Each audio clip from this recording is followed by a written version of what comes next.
देखा चाचा जी, प्रभु की लीला जहाँ होती है ना, वहाँ कुछ भी सूखा नहीं रहता। आपका कहा सत्य हो गया, प्रभु स्वयं प्रकट हुए।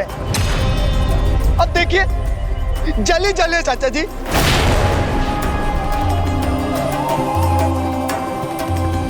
इस बंजर भूमि में जल ही जल होगा, नदी भी अवतरित होगी। सत्य कहा था आपने, नदियां अवतरित होगी। तो देखिए हो गई, जल ही जल है यहाँ।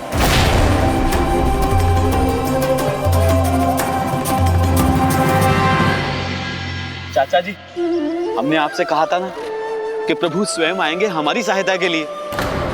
देखिए ना, वो आ गए हैं। दुष्ट!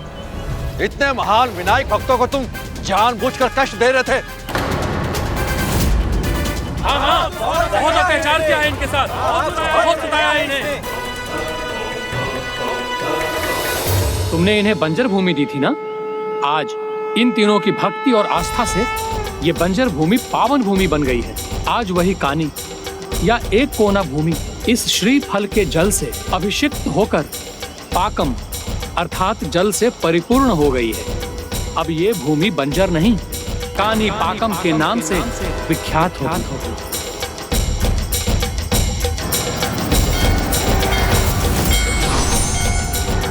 तब से भूमि का वो छोटा सा कोना उस पूरे क्षेत्र में कानी पकम के नाम से विख्यात हो गया। बहुत बड़ा पाप हुआ है मुझसे, क्षमा करना गणपति बाप्पा। तुम लोग भी मुझे क्षमा कर दो, बहुत अन्याय किया है तुम लोगों पर, क्षमा कर दो मुझे, क्षमा कर दो मुझे, क्षमा कर दो।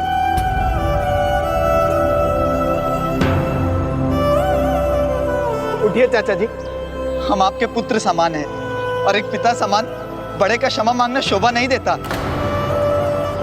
और हम कोई नहीं है क्षमा देने वाले। क्षमा का अधिकार तो केवल हमारे प्रभु श्री विनायका का है। आप उन्हीं की आराधना कीजिए, वही आपको क्षमा करेंगे।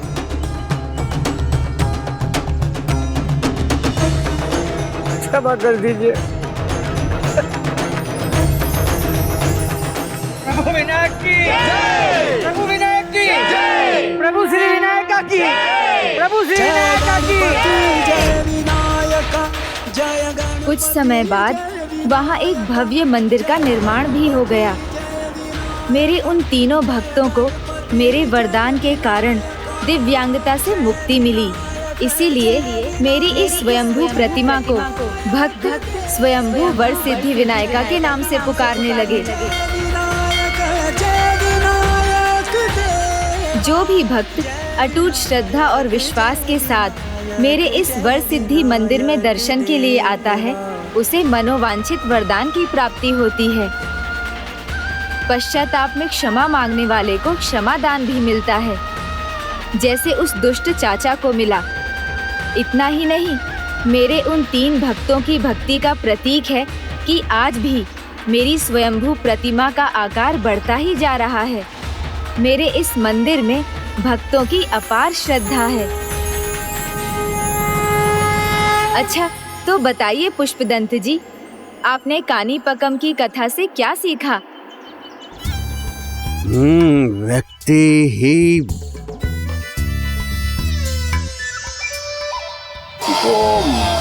नहीं, व्यक्ति को अपनी शारीरिक कमियों के कारण स्वयं को दुर्बल नहीं समझना चाहिए और उन्हें अपनी सफलता में बाधा नहीं बनने देना चाहिए। सब कुछ भूलकर सफलता प्राप्त करने के लिए लगन से अपना कर्म करना चाहिए। भक्ति और कर्म में जो संतुलन बनाकर रखते हैं, ईश्वर भी उन्हीं की सहायता करते हैं, जैसे मेरे इन तीनों भक्तों ने किया, और फलस्वरूप उन्हें मेरा वर मिला। सत्य तो ये है, भगवान स्वयंभू बनकर ही नहीं आते, अपितु भक्तों को बिना मांगे भगवान सब कुछ देते भी हैं। हाँ प्रभु, मैं समझ गया। तो अब आप भागेंगे तो नहीं? बोलिए बोलिए पुष्पदंत जी।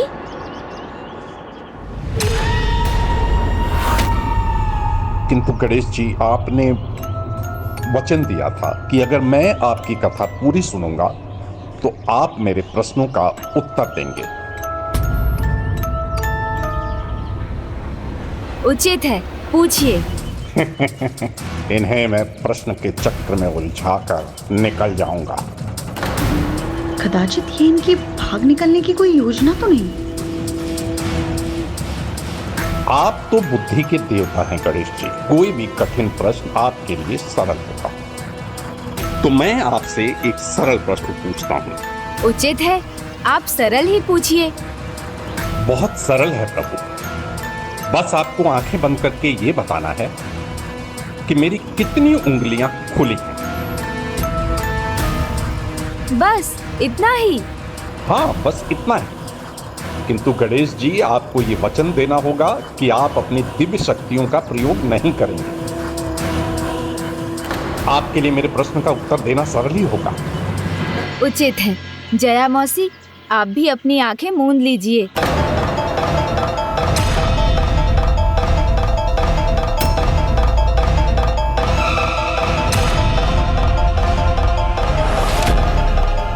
अब उचित है, एक बार पुनः पूछिए आपका प्रश्न।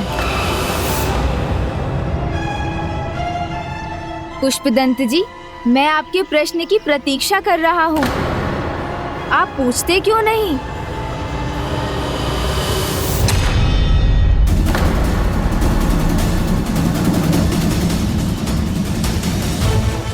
गजानन, सब व्यर्थ हो गया। हम पुनः उसी परिस्थिति में आ गए। ज्ञात नहीं इस बार कहाँ जाकर छिपे होंगे पुष्पदंत जी।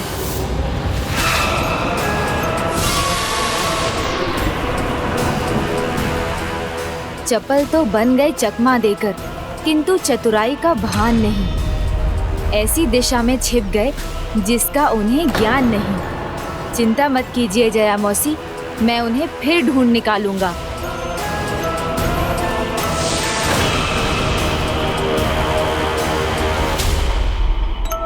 ओम नमः शिवाय। ओम नमः शिवाय। इनके भीतर प्रवेश करता हूं मैं।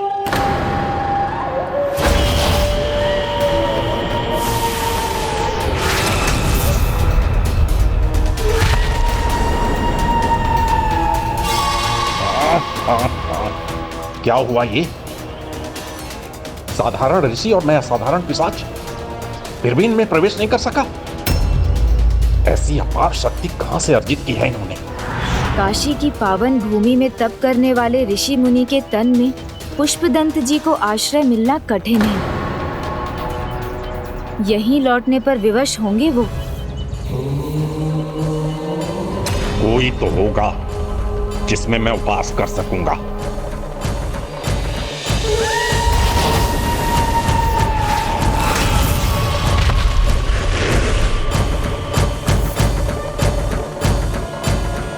शीघ्र कुछ नहीं किया तो गणेश जी ढूंढ लेंगे मुझे। गजानन, पार्वती नंदन, वो आना भी चाहे तो वो नहीं आ सकेंगे। उनका पिशाची स्वभाव उन्हें ऐसा करने नहीं देगा। आप उचित कहती हैं मौसी, उन्हें मुझे ही खींच कर लाना होगा। कुछ करो पुष्पदंत, इनमें से किसी ऐसे के भीतर घुसो जिसकी दिव्य शक्ति के आगे गणेश जी भी कुछ ना कर सके, वो भी ना निकाल सके मुझे। कोई तो ऐसा होगा।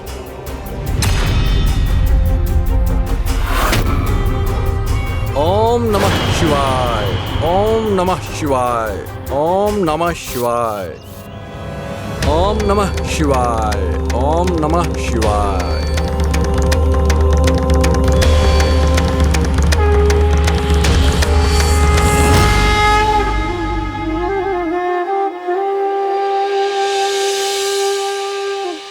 पुष्पमाला में सभी पुष्पों का मुग्दल एक होना चाहिए।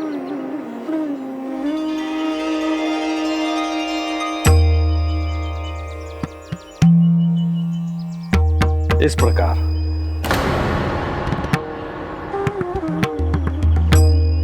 चंदन के लेप में जल की मात्रा कम रखेंगे तो लेप अधिक तरल भी नहीं होगा और मस्तक पर टिकेगा। पूजा में कैसे बेलपत्र चढ़ेंगे उन पर ध्यान देना भी आवश्यक है। इनमें से किसी पर भी कोई धब्बा नहीं होना चाहिए।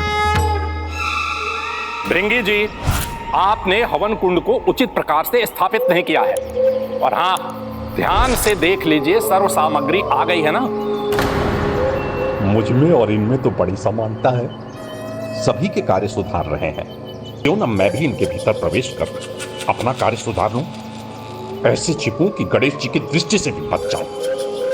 ओम नमः शिवाय।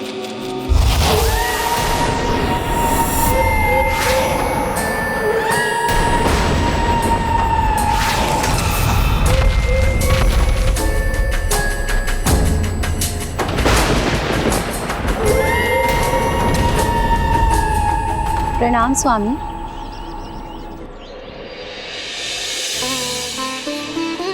मैंने आपके लिए मिष्ठान बनाए हैं स्वामी, जिससे भजन संध्या के लिए आपके सुरों में और मिठास आ सके। मैं लेकर आती हूँ। रुको प्रिय, धन्यवाद, किंतु प्रभु भजन का गान किए बिना मैं अपने मुख में भोजन का ग्रास रखने का पाप कैसे कर सकता हूँ? आपकी भक्ति तो अतुलनीय है पुण्या स्वामी जी, अद्भुत। ये तो मैं नहीं जानता हूँ, किंतु हाँ, इतना अवश्य कह सकता हूँ कि महादेव के स्तुति गान के बिना मेरे लिए कोई भी कार्य महत्वपूर्ण नहीं। उनके प्रसाद के सिवा कुछ भी नहीं। इसलिए कोई भी संकट हो, भूत हो, पिशाच हो, मेरी भक्ति के प्रभाव के कारण छिटक कर दूर हो जाते हैं, मेरा स्पर्श तक नहीं कर पाते हैं।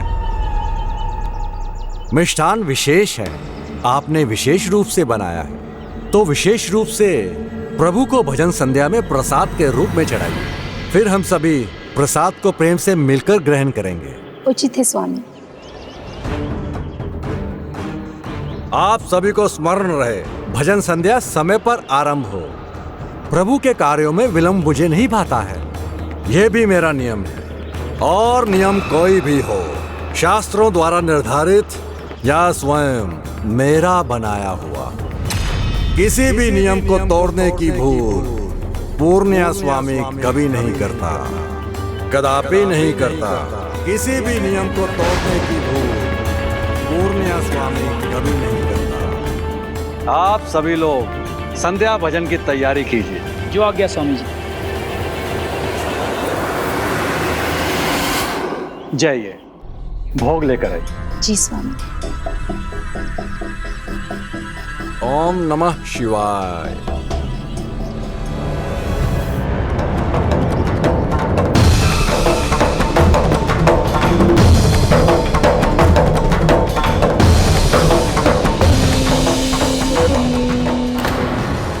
नियम का ज्ञान बांटने वाले ने स्वयं ही शास्त्रों का नियम भंग कर दिया और स्वच्छ पांव लेकर आसन पे बैठ गए।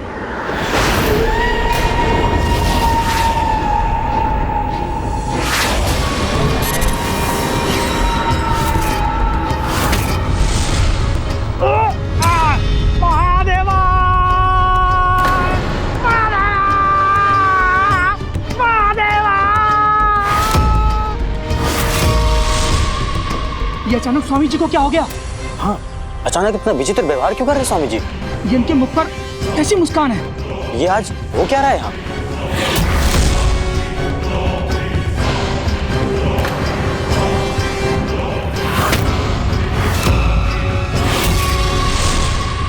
पूजा आसन पर ये विचित्र मुद्रा, स्पष्ट है पिशाची प्रवृत्ति ही है ये।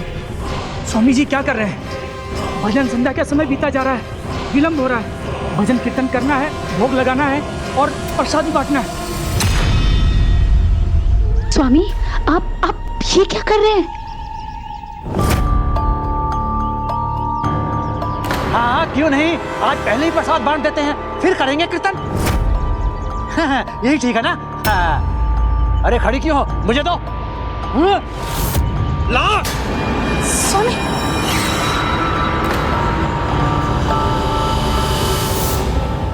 इसलिए मैं तुम्हें श्राप देता हूं, तुम पिशाच बनकर सहस्त्र वर्षों तक काशी में भटकते रहोगे।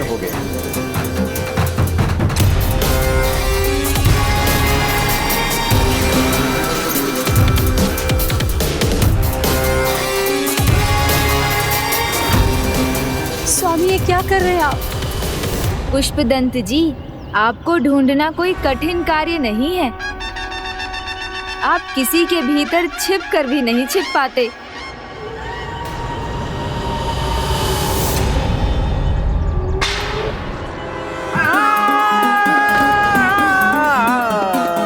सौम्य सुंदरी सुशीला नील नैना और मधुरा। समय और परिस्थिति दोनों इस बात का संकेत दे रहे हैं कि अब मुझे हस्तक्षेप करना चाहिए।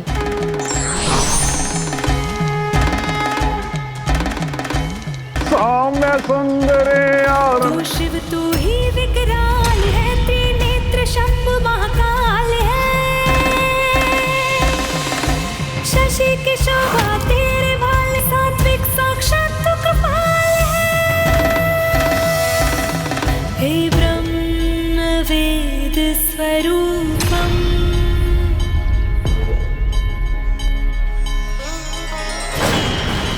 तुझे शत शत अद्भुत। शत शत रुको।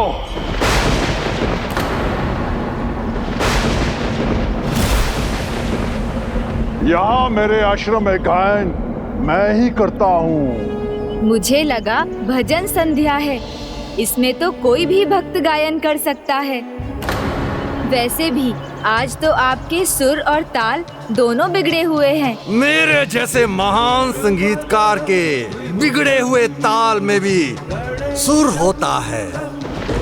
मुझे सुर और ताल का पाठ सिखाने वाले कौन हैं आप? क्या जानते हैं आप संगीत के बारे में? कोई नहीं, मैं तो महादेव का एक तुच्छ भक्त हूँ और इस भजन संध्या में गायन की इच्छा रखता हूँ। सुना नहीं आपने? यहाँ गायन केवल मैं ही करता हूँ और मैं ही करता रहूँगा। किंतु ऐसा क्यों? संगीत तो मुक्त धारा है, उसे कोई कैसे बांध सकता है? और विशेष रूप से वो जो गायन में निपुण ही ना हो। वो मुझ जैसे संगीत में पारंगत व्यक्ति को भला क्यों रोकेगा? अच्छा, तो तुम संगीत शास्त्री मानते हो अपने आप को? तो आओ आओ, संगीत स्पर्धा क्यों ना हो जाए हम दोनों में। आओ आओ आओ आओ।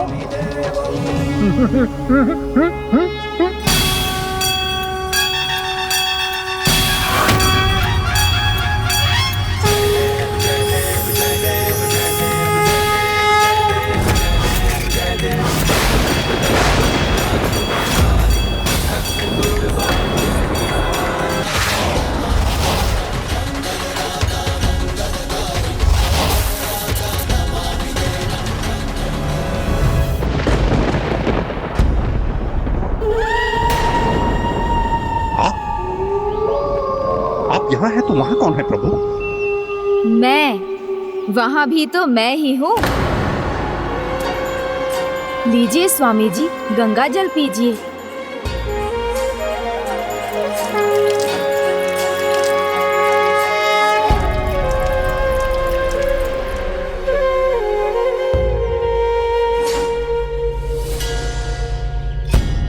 स्वामी, क्या हुआ आपको? क्या हो गया था मुझे? एक भी नियम नहीं भंग करने वाला मैं आज इतने सारे नियम भंग करता चला गया। अहंकार वो अवगुण है जो बुराई के सारे द्वार खोल देता है स्वामी जी।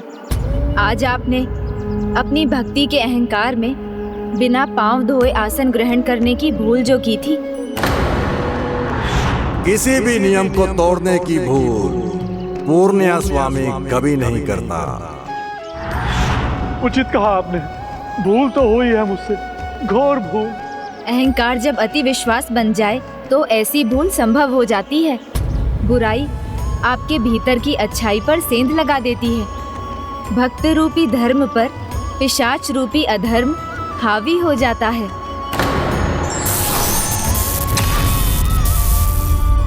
मुझे क्षमा कर दीजिए पंडित जी, आज के बाद मैं ऐसी भूल कदापि नहीं करूंगा पंडित जी। अब स्वेच्छा से चलेंगे आप या फांस में बांध कर ले जाना होगा? कैलाश की क्या आवश्यकता है गणेश जी? कष्ट होता है, मैं स्वयं चलता हूँ वहीं जहां आप मुझे ले जाना चाहते हैं। गणेश जी, आप मुझे बार बार यहाँ क्यों लाना चाहते हैं? बार बार यहाँ से भाग क्यों जाते हैं आप? उचित है, उचित है। तो अब पूछूं? तो गणेश जी बताइए, बार बार मुझे यहाँ लौटाने से क्या प्राप्त होगा आपको? वचन दिया है इन्होंने, केवल वचन के लिए ही नहीं, आपको भक्ति का महत्व समझाकर इस पिशाच योनि से मुक्त कराना चाहते हैं, ताकि हम कैलाश में फिर से एक साथ रह सकें और प्रभु महादेव की कृपा का सौभाग्य प्राप्त कर सकें। मैं नहीं बदला। भक्ति का फल यदि मुझे देना होता तो क्षमा कर देते, दंड नहीं देते। ये अपने पास कैलाश में रखते, आसरा देते मुझे। बस भगवान को ही सब देना चाहिए था। आपको सब चाहिए उनसे, किंतु आपने क्या दिया उन्हें? अपने लाभ की चिंता सभी को सदा रहती है, किंतु एक पल के लिए भी कोई ये क्यों नहीं सोचता कि मुझसे किसी दूसरे का क्या लाभ हो रहा है? एक साधारण भक्त भगवान को भला क्या दे सकता है? अपना विश्वास, अपनी भक्ति, और इतना ही नहीं, भक्त चाहे तो अपने भगवान को आसरा भी। आसरा? तो सभी को आसरा देते हैं, उन भगवान को भला कोई आसरा कैसे दे सकता है? दे सकता है। एक साधारण भक्त भगवान की अद्भुत सेवा कर सकता है। जिन माता की जय जयकार करने पर पूर्णिया स्वामी को आपसे मुक्ति मिली, उन्हीं देवी माता जगत जननी आदि शक्ति के माता वैष्णो देवी स्वरूप को त्रिकुट पर्वत पर उनका आसरा उन्हें एक भक्त ने ही दिया था। किंतु भला ये कैसे संभव है? आप रुकिए मत गणेश जी, सुनाइए, संपूर्ण कथा सुनाइए। उचित है, तो सुनिए माता वैष्णो देवी और उनको आसरा देने वाले भक्त की कथा। ये कथा प्रारंभ होती है कलयुग के आरंभ से, जो अपने प्रथम चरण में ही अत्यंत प्रबल हो उठा था। कलयुग में पाप की अति हो रही थी। पुत्र लालच में अंधा होकर पिता की हत्या कर रहे थे। बच्चे तक संस्कार को भूलकर लाचार को सता रहे थे। लोग पूजा पाठ त्याग कर नृत्य, संगीत एवं द्यूत क्रीड़ा में मग्न हो रहे थे। दिन दहाड़े चोरी जैसे कुकर्म चरम पर पहुंचने लगे थे। कलयुग में इस बढ़ते हुए पाप के निवारण में एक भक्त ने अत्यंत महत्वपूर्ण भूमिका निभाई।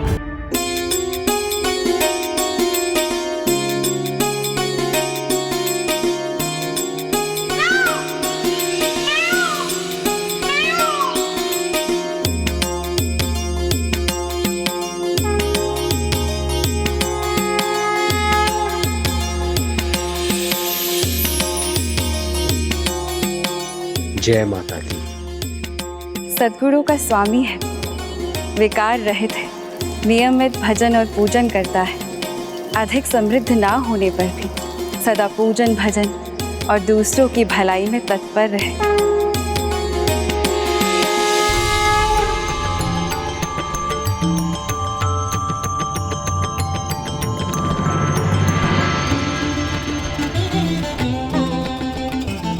भिक्षाम दे, कुछ खाने के लिए दे दो।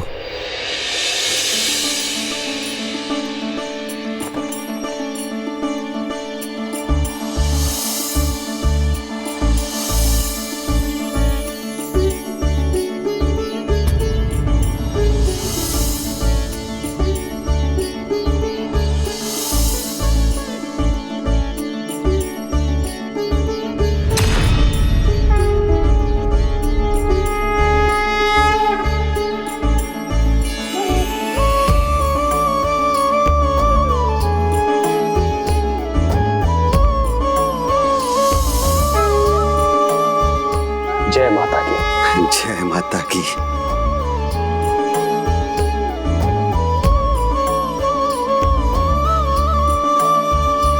स्वामी, घर में जो कुछ भी खाने के लिए था बस वही था जो आपने दान दे दिया। चिंता मत करो प्रिया, माता रानी की कृपा अवश्य होगी। हमें पर्याप्त भोजन अवश्य प्राप्त होगा। आओ प्रिया। जय माता की। स्वामी, जिन माता रानी पर आपको विश्वास है, कौन है वो? कैसी है वो?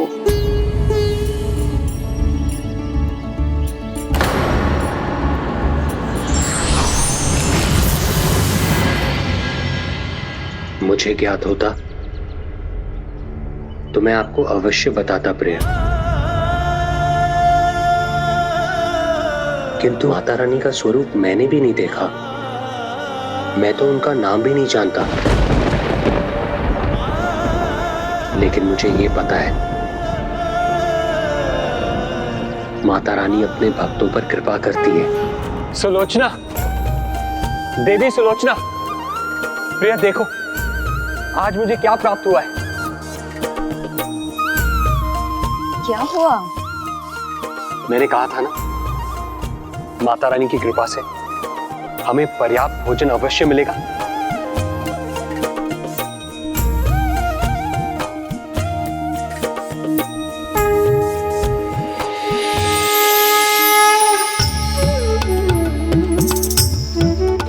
ये देखिए,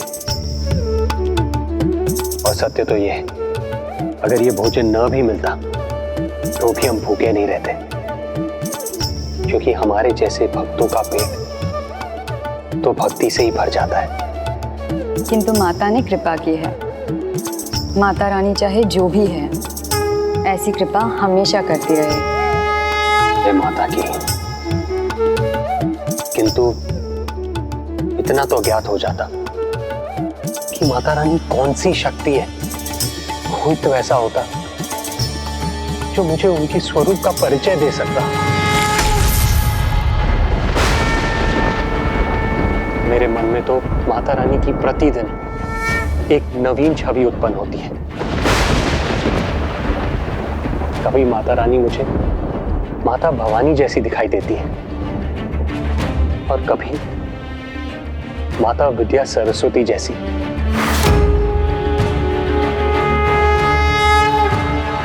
और कभी कभी माता रानी का नाम लेते ही माता लक्ष्मी की आकृति आंखों के सामने आ जाती है।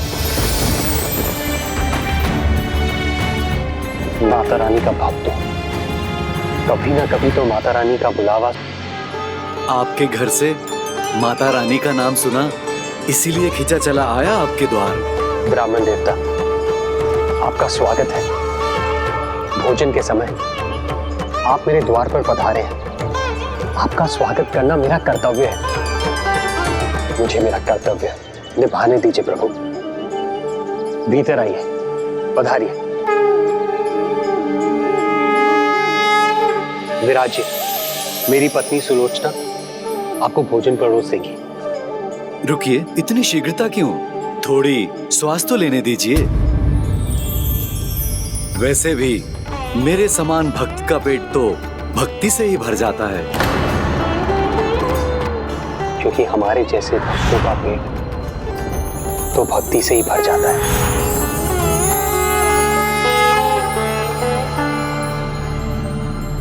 आप तो अंतर्यामी प्रतीत होते हैं। ऐसा लगता है जैसे माता रानी ने स्वयं आपको भेजा हो।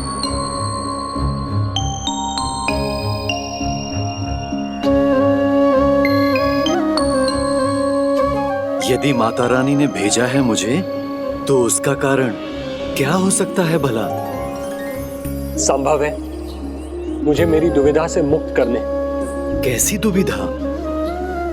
ब्राह्मण देवता, मेरा मन तो माता के प्रति ही समर्पित है। सुख दुख में मैं सदा उन्हीं का नाम लेता हूं, परंतु माता रानी कौन है ये मैं नहीं जान सका। उनका उचित परिचय प्राप्त नहीं है मुझे। वो महादेव की अर्धांगिनी है, शिवा है, या प्रभु ब्रह्मदेव की पत्नी माता ब्रह्मणी सरस्वती है, अथवा प्रभु नारायण की अर्धांगिनी माता लक्ष्मी नारायणी है। आपने जिन तीनों माताओं के नाम लिए, वो कौन हैं? उनका परिचय दे सकते हैं आप मुझे? उनका मूल स्वरूप क्या है? क्या है उनका गूढ़ तत्व?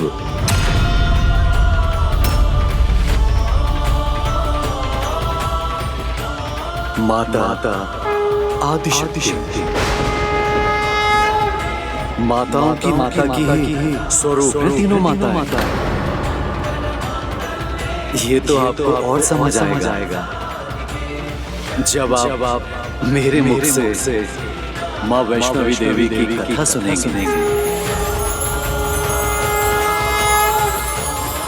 माता वैष्णवी देवी अद्भुत, जिनका नाम सुनने मात्र से भक्तिमय होकर मेरा रोम रोम पुलकित हो उठा।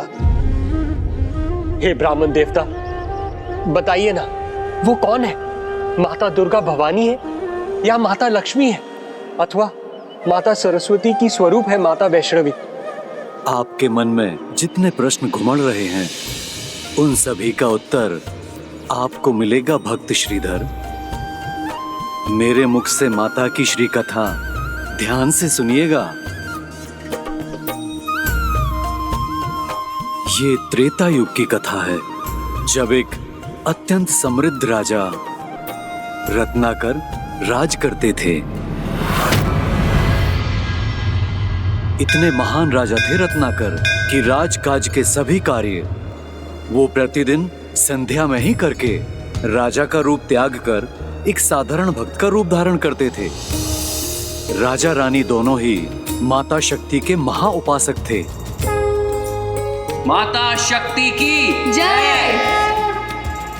माता के उन दोनों भक्तों के मन में बस एक ही इच्छा थी, एक पुत्री की इच्छा, जिसमें माता महाकाली, माता महालक्ष्मी और माता महासरस्वती तीनों के गुण हों। माता की भक्ति में ऐसे लीन हो जाते थे वो दोनों कि जब तक थककर चूर ना होते, भक्तिमय होके नृत्य करते रहते।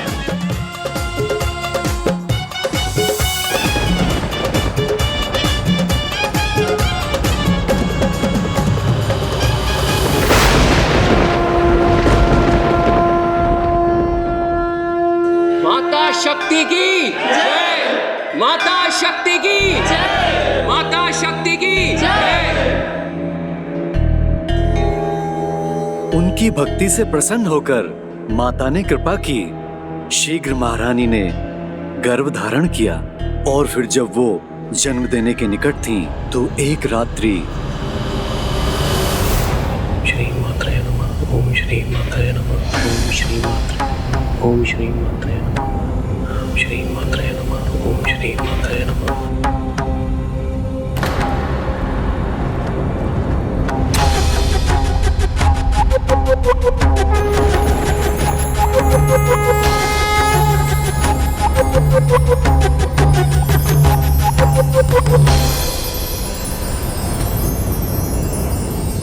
प्रणाम माँ, आपका स्वागत है।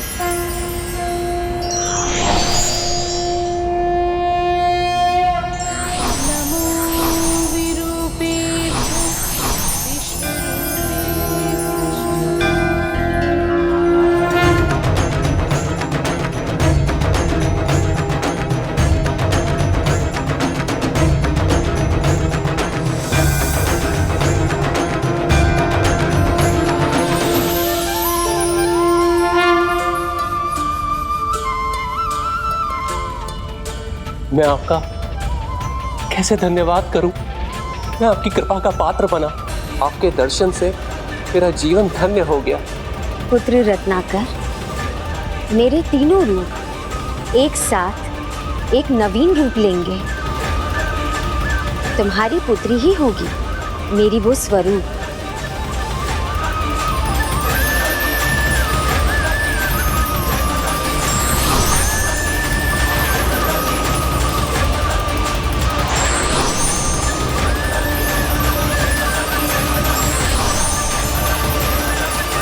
तुम्हारी पुत्री के रूप में मेरे स्वरूप का जन्म शीघ्र होगा और वो श्री हरि नारायण की परम भक्त होगी। धन्यवाद माता। प्रथमं शैलपुत्री च द्वितीयं ब्रह्मचारिणी तृतीयं चंद्रघंटेति कूष्मांडेति। महाराज, आपको पुत्री प्राप्त हुई है। स्वयं माता के समान दिव्यता से परिपूर्ण है ये। कात्यायनीति च सप्तमं कालरात्रि स्वामी, हमारी पुत्री का नाम क्या होगा? नवमं सिद्धिदात्री च। वो महान विष्णु भक्त होगी, इसलिए उसका नाम रखना वैष्णवी। स्वामी, आप कुछ कहते क्यों नहीं? क्या रखे अपनी पुत्री का नाम?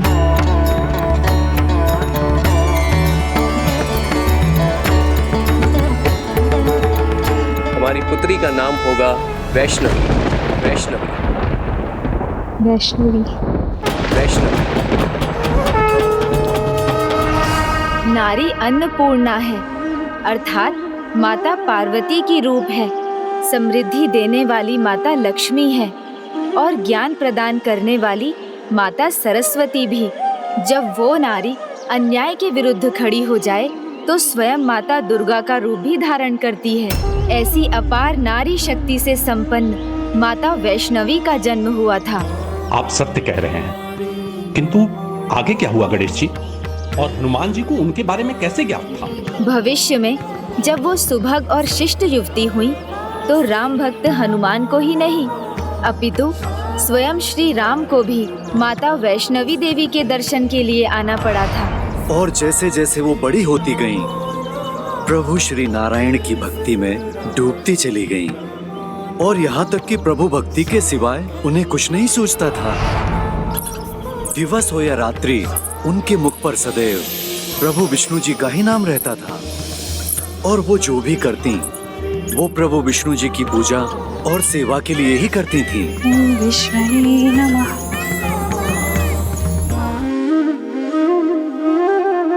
स्वामी, भोर से हमारी पुत्री वैष्णवी ऐसे ही भक्ति भाव के साथ प्रभु के सामने बैठी है, पलके तक नहीं झपकी है उसने। हमारी पुत्री विष्णु भक्त है, उसे अपनी पूजा का पूर्ण अधिकार है। हमें उसमें हस्तक्षेप नहीं करना चाहिए देवी। दिन बीतते गए और इससे अनभिज्ञ माता उसी प्रकार प्रभु की प्रतिमा के पास बैठी रही। किंतु कितने दिन? पूरे 11 दिन।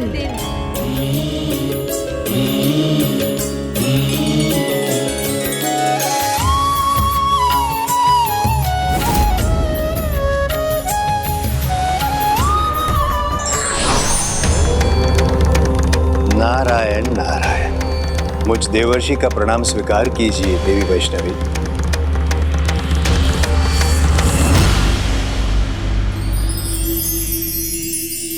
प्रणाम देवर्षि। आपको देखकर मेरे प्रभु के निकट होने का आभास हो गया। प्रभु के परम भक्त के दर्शन पाकर मैं कृतार्थ हुई। नारायण नारायण। क्या आपको प्रभु ने भेजा है? देवी, आपके मधुर स्वर का आकर्षण ही ऐसा है कि मैं स्वयं खींचा चला आया। मेरी भक्ति का आकर्षण, उसका मधुर स्वर मेरे प्रभु तक भी पहुंच पाता तो और भी अच्छा होता देवर्षि। नारायण नारायण। देवी, आपकी भक्ति के मधुर स्वर की गूंज प्रभु के निकट अवश्य होगी। उन्होंने भी आपको उनकी भक्ति में इस प्रकार अन्न जल का त्याग कर बिना पलक झपकाए डूबे हुए अवश्य देखा होगा। किंतु मैं तो बालपन से मेरे प्रभु की आराधना कर रही हूँ, तो मेरे प्रभु मुझे दर्शन देने क्यों नहीं आए देवर्षि? क्या हुआ देवर्षि? क्या इसका कोई अन्य कारण है? देवी, कदाचित आपको ज्ञात नहीं कि प्रभु श्री हरि नारायण ने अयोध्या नरेश श्री राम का अवतार लिया है।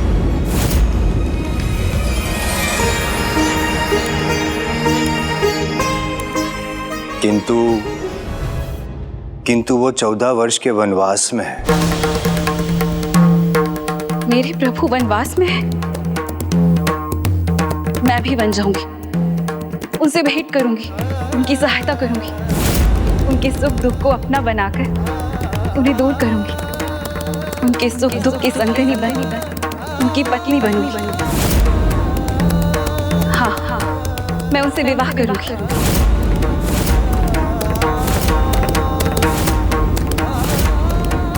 इसलिए तो उन्होंने अत्यंत कठिन प्रण ले लिया था गणेश जी। हाँ पुष्पदंत जी, माता वैष्णवी का यही प्रण भविष्य में उनके आविर्भाव एवं भक्त श्रीधर से उनकी आराध्य माता वैष्णो देवी के मिलन का माध्यम बना।